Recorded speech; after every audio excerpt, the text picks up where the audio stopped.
Ndio.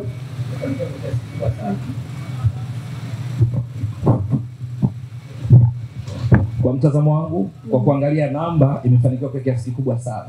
Sababu ukiangalia kwa mfano kwenye mataji ya ndani, kombe la shirikisho, hivi sasa wadhamini ni benki CRDB. Yanga wamechukua mara 4 mfululizo. Baada ya kufungwa katika fainali na watani zao jadi kwenye uwanja wa Lake Tanganyika kama unakumbuka vizuri. Baada hapo Yanga kwenye michuano hiyo mechi 24 wameshinda zote. Lakini kati yake kuna mechi 3 walishinda kwa mikojo penalty kwa sababu ya kanuni. Kwa mfano kuna mechi ya robo finali ile ya Geita Gold ilikuwa ni sare wakashinda kwa penalty. Kuna mechi na Azam finali walishinda kwa penalty 7-6 kama unakumbuka vizuri. Kuna mechi nyingine pia ilikuwa ni Azam Geita. Kuna mechi 3 za penalty. Nyingine zote wameshinda. Alafu mabao 72 wameruhusu mabao 9. Sasa anajua namba unaweza kaona hapa ni ukubwa kiasi gani. Lakini kwenye ligi kuu Tanzania bara Yanga wameset standard kwa hii misimu minne kuanzia 2021-22. Standard ambayo unaiona ngumu mno, sio tu kwa timu nyingine, Yanga yenyewe pia, ambayo inaweza ikawa mtihani kwa sababu mashabiki kila mara wanafanya reference, wanafanya rejea kwa kilichofanyika. Hiki kinacho wanapaswa kujihadhari kwa sababu katika misimu minne imeshinda mataji yote. Lakini sio tu inashinda, ukiondoa mechi za msimu huu inafunga mabao mengi. Ishafunga mabao 254. Mechi 120 Yanga imeshinda mechi 100. Ina maana winning percentages ni 83%. Wakati wao wakitoa utawala kwenye ligi kuu back to back mara 4 mfululizo. Watani zao jadi Simba kuanzia 2017-18 mpaka 2021. So walichukua mara 4 mfululizo. Pale kulikuwa na mabadiliko. Kulikuwa na msimu mechi 30, kulikuwa na msimu mechi 38, kwa maana kwamba kutoka timu zilikuwa 16 kama sasa, alafu zikawa timu 20 mechi 38, alafu kukawa na mechi 38, alafu kukawa na timu 18 2021 ambapo tunazungumzia mechi 34. Kwa mechi 140. Simba wakati inafanya vizuri sana pale. Winning ratio ilikuwa ni 73% kwa sababu ilishinda mechi 102 katika mechi 140. Yaani ukijumlisha vizuri hapa 30 38 utapata hicho ninachokielezea. Shinda 102 ukikokotoa unapata 73%. Kwa hiyo Yanga ilipochukua huo utawala back to back mara 4 yenyewe ni 83%. Maana ime raise bar. Lakini sio hilo tu.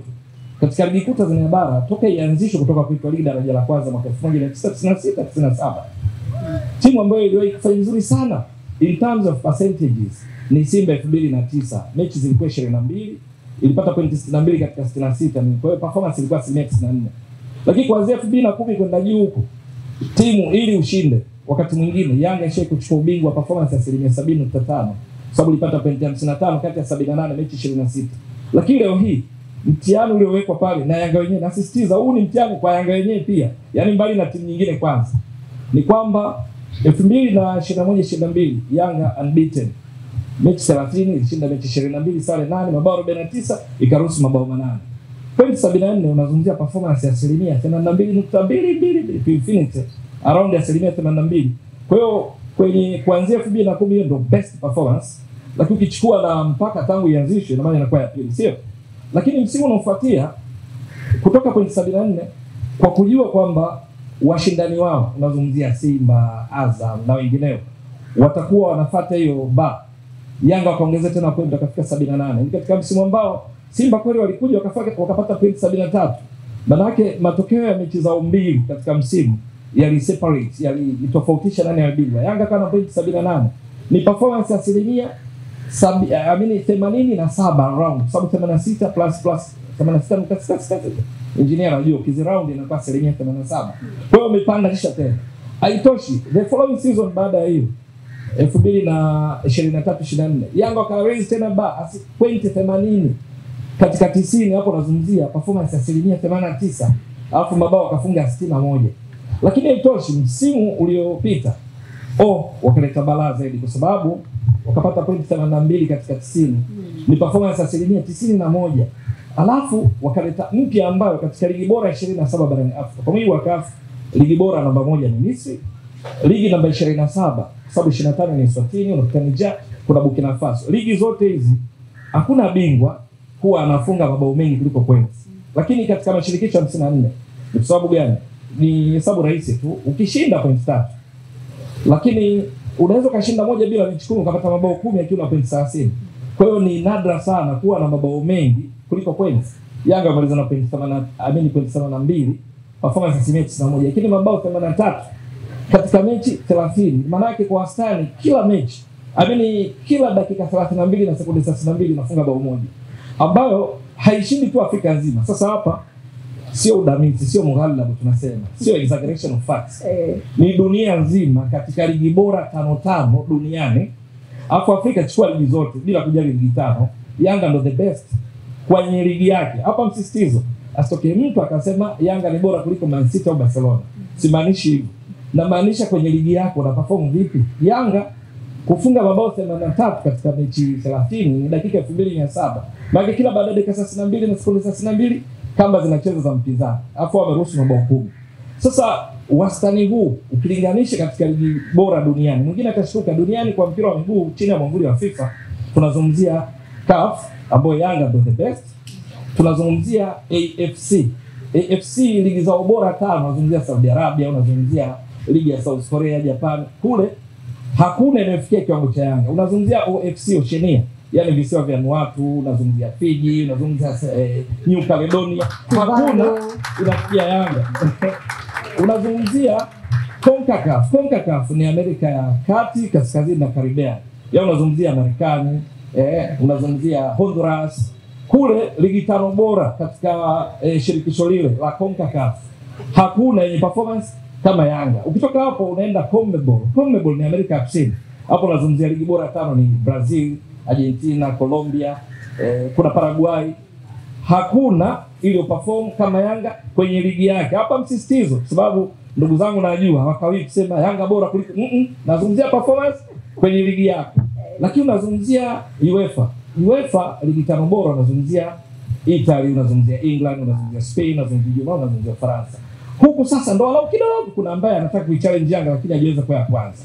Kwenye ligi yake La Liga, Liga 1, ligi kuu ya Faransa. PSG msimu uliomalizika kule mechi 34 walifunga goli 92. Sababu mechi 34 unazungumzia dakika 3060. Ukigawanya ndio hiki ninachozungumza, tunasema MPG, minutes per goal. Walikuwa wanafunga bao kila baada ya dakika 33 na sekunde 16. Kwa hiyo wanakuwa nyuma Yanga PSG. Alafu kuna Barcelona. Hii sasa tunazungumzia La Liga. Barcelona mechi 38 wanazungumzia dakika 3420. Wao katika mechi 38 walifunga mabao 102. Ambao ukichukua dakika 3420 gawanya kwa 102, ukikompute vizuri utapata wanafunga bao kila baada ya dakika 33 na sekunde 31. Hizi ndo best 3 teams duniani kwenye ligi zao performance. Umeshaelewa vizuri? Lakini ukienda kwenye michuano ya CAF, Yanga 2021-22 baada ya kuangukia kwenye CAF, kama unakumbuka vizuri, Confederations Cup, manake kwanza 2021 walitoka na Rivers United mapema 1-1 imeisha. Lakini huo msimu unaofuatia walienda kucheza dhidi ya Zamalek kama Society, kashinda bao 9 aggregate. Halafu wakaenda kucheza na Hilal Omdurman.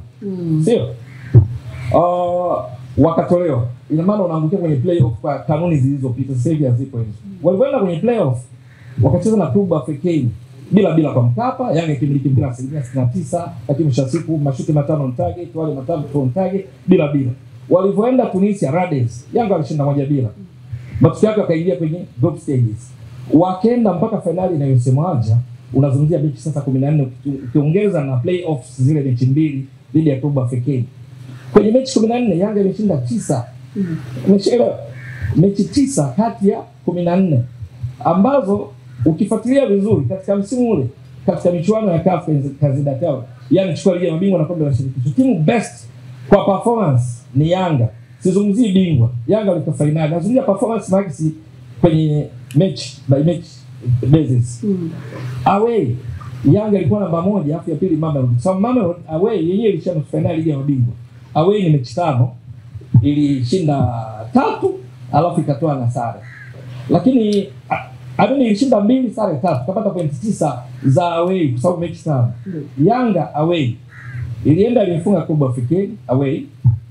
Kwenye makundi ilitoa sare na Real Bamako kama unakumbuka vizuri. Ilienda ilifunga TP Mazembe, ilifungwa na US Monastir. Kwa ufupi ukichanganya katika mechi za away 7, Yanga ilishinda 5, sare moja, ilifungwa moja na Simba 2-0. Sasa Mbwaduke, kazini leo kwa waandishi kuna kazi ndio. Inahitaji utashi wa hesabati. Tusaidie kwa maneno machache angalau ya chini ya dakika moja. Thamani ya Young Africans imepanda kiasi gani ndani ya uwanja? Imepanda sasa mimi kwa asilimia. Ukisema tu rate katika hizo 100%. Nikichukua kwenye ligi kuu Tanzania bara imepanda kwa 87%. Afrika sasa kwa sababu imecheza mechi 44 mchanganyiko, yani ligi ya mabingwa na kombe la shirikisho, alafu imeshinda 25, sare 10, alafu imefungwa mechi 9. Sasa hapo wenzangu watanisaidia hesabu kwenye kukokotoa. Unaweka tu ni rahisi hata kwenye simu yako, 25 out of 44 ni winning, alafu sare mechi 10 kati ya 44, amini zile 25 kati ya 44, 10 kati ya 44, 9 za kufungwa kati ya 44. Ukiziweka vizuri tujibu kwa namba sio kwa hisia, lakini ilichokifanya imefanya hapa tunazungumza hapa, yupo katibu mkuu Msigwa. Kwa sekunde chache, katibu mkuu Msigwa na Watanzania kwa ujumla tunapaswa kujivunia kupitia Yanga wakishirikiana na watani zao jadi. Sasa hapa tunapozungumza Afrika nzima, ligi ambayo kwenye top 10 clubs ina walau timu zaidi ya moja ni nchi mbili. Misri wana timu 3 ambao ni Al Ahly, wana Zamalek, wana Pyramids. Tanzania kuna Simba na Yanga. Hapa tunapozungumza Yanga ya 9 kwa ubora, viwango vipi? Watu wengi wanaangalia viwango ambavyo vimesha expire, wanaangalia Yanga ya 12. No, Yanga ya 9 sasa hivi. Ikitokea imeshinda tu dhidi ya Silver Strikers bila kujali matokeo mengine, Yanga inakuwa imepanda nafasi ya 8. Asante Mbwaduke. Jamani, tumpigeni makofi. Karibu.